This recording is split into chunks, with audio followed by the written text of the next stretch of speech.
Assalamualaikum warahmatullahi wabarakatuh. It's glad to see you again through this video, and I hope you guys stay healthy and keep positive always.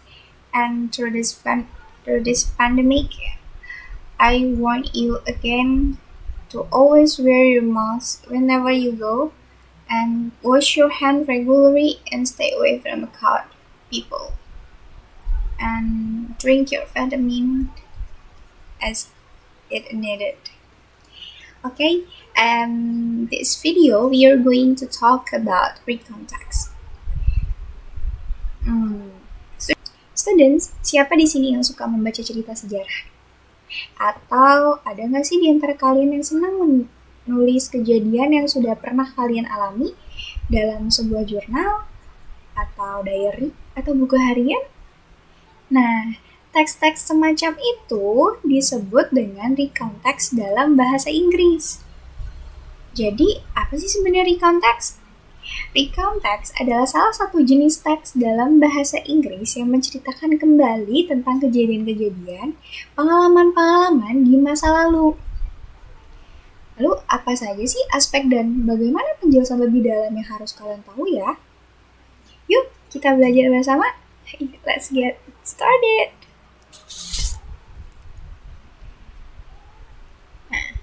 I'm sure all of the student who is studying requires an interesting and easy explanation to understand the material of free context. Just relax, guys. In this time, I'm trying to present you it all for you. Okay, furthermore, we need to take a look what the definition of free context. Kalau tadi at the beginning, I tell you that recontext adalah yang menceritakan kembali kejadian atau pengalaman di masa lalu. Yap, di sini juga menjelaskan kembali, menekankan kembali. Recontext is a text which retells events or experience in the past. Its purpose is either to inform or to entertain the readers. Jadi recontext adalah sebuah teks yang dimana menceritakan kembali kejadian-kejadian atau pengalaman-pengalaman di masa lalu.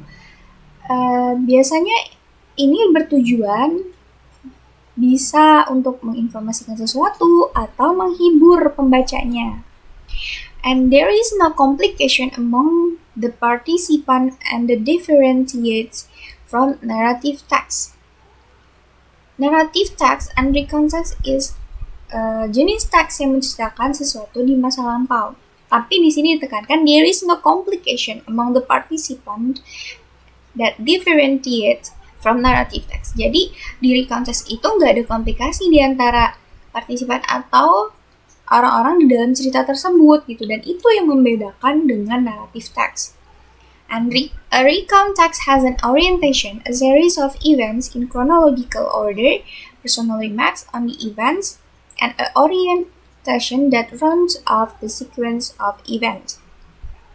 Recontext itu dia ada orientasi atau pendahuluan, a series of events in a chronological order. Jadi sebuah series dari kejadian-kejadian yang diceritakan secara chronological atau secara berurutan. Ada personal remarks on the event, dan terakhir ada sebuah reorientation dan rounds of the sequence of event. Biasanya di terakhir itu penulis menceritakan lagi jadi kayak stating komen terakhir dari kejadian-kejadian yang udah diceritakan sebelumnya. Sudah paham belum apa sih recontext? Saya rasa sudah ya. Yuk kita lanjut. Nah, there is a social function of the recontext.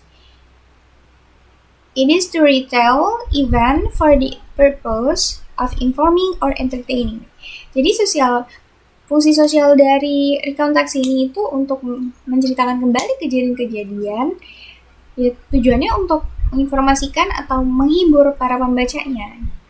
Yang tadi sudah dibahas di awal. And there are generic structure of the recontext. Jadi setiap teks itu pasti memiliki generic structures, language feature-nya masing-masing, dan itu yang membedakan satu teks dengan teks lainnya. Dan here here are generic structures of recount text. The first one is orientation. Orientation introducing the participants, place, and time.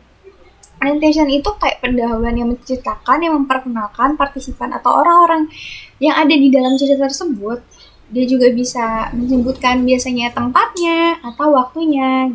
Selanjutnya ada events, di mana describing series of event that happened in the past. Di sini tuh ada event namanya, di situ dia menjelaskan event series yang tadi saya sudah bilang secara kronologi. Jadi misal ada contoh teks yang ditulis oleh penulis menceritakan tentang pengalaman dia terlambat ke sekolah. Tadi dia di awal sudah memperkenalkan gitu, kenapa dia bisa terlambat gitu, kapan waktu dia bangun sampai dia terlambat, dan selanjutnya dia pasti menceritakan awal-awal kenapa dia bisa bangun terlambat dan sampai datang ke sekolah terlambat. Seperti itu. Dan terakhir ada dari orientation, it is optional, studying personal comment of the writer to the story. Jadi biasanya di orientation itu optional atau pilihan biasanya ditulis oleh penulis sebagai stating personal comment. Jadi misalkan tadi dia pergi terlambat ke sekolah, misalnya di paragraf terakhir dia membuat kalimat atau sentence yang menekankan bahwa dia menyesal untuk bangun terlambat dan tidak akan mengulangi itu kembali. Seperti itu. Jelas ya dari generic structure-nya? I think it's easy way. And then we are going to the language features of recount text. The first one, introducing personal participant. Dia memperkenalkan partisipan personal. Biasanya itu ada I, ada my group, my family, my cat. Dia biasanya memperkenalkan tokoh personalnya di dalam cerita tersebut gitu, yang diceritakan oleh penulisnya. Dia biasanya juga using chronological connection. Tadi saya bilang karena cerita recount text itu adalah teks yang menceritakan sebuah event secara berurutan, kejadiannya secara urut. Jadi biasanya menggunakan kata penghubung seperti then, first, second gitu. First gitu pertama, second kedua, dan lalu seperti apa lagi kejadiannya. Dan using linking verb. Biasanya dia juga menggunakan kata kerja penghubung seperti was, were, so, heard, etc. dan lain sebagainya. Dia juga biasanya using action verb. They are look, go, change, di mana action verb adalah kata kerja yang menunjukkan dia melakukan aksi atau sesuatu.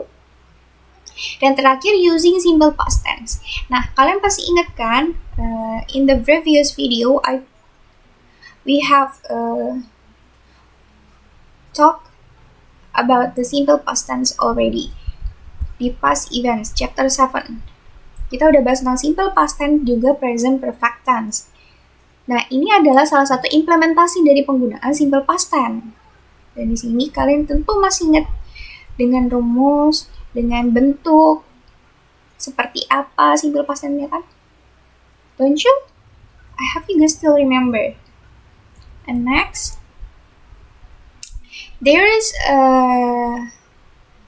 some criteria when we writing the recount text. We should. Jadi ketika kita menulis sebuah recount text, kita harus first focus on the individual people and use the words I or we, my group, my family, etc. Pertama kita harus fokus terhadap individualnya gitu. Kita harus menggunakan kata I, aku, atau we, kita, my group, my family, dan lain sebagainya. And second, use words which indicate that when, example, after lunch, and where the events took place, example, in the set. Kita harus menggunakan kata yang mengindikasikan ini tuh kapan terjadinya, dan di mana kejadian ini terjadi. Kita harus menggunakan seperti after lunch, setelah makan siang, itu menunjukkan waktu. Dan in the set, itu juga menunjukkan waktu. Misalnya in the school, itu juga menunjukkan waktu. The third is right in the past tense. Tadi, language feature-nya di terakhir, poin terakhir itu ada using simple past tense. Nah, di sini sebagai syarat, ketika kita menulis recount text.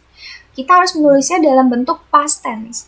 Di sini ada contohnya menggunakan kata kerja bentuk kedua itu had, visited, studied, broke, took, and lain sebagainya. And the last is use action words.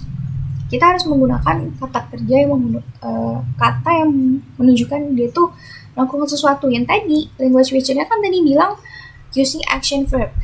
Sama halnya dengan ini. And next, we're going to the example. And here's the example. Nah, ini adalah there is a recount text about someone who came late to school. Jadi ini adalah contoh recount text di mana si penulis itu menceritakan pengalamannya ketika dia datang terlambat ke sekolah.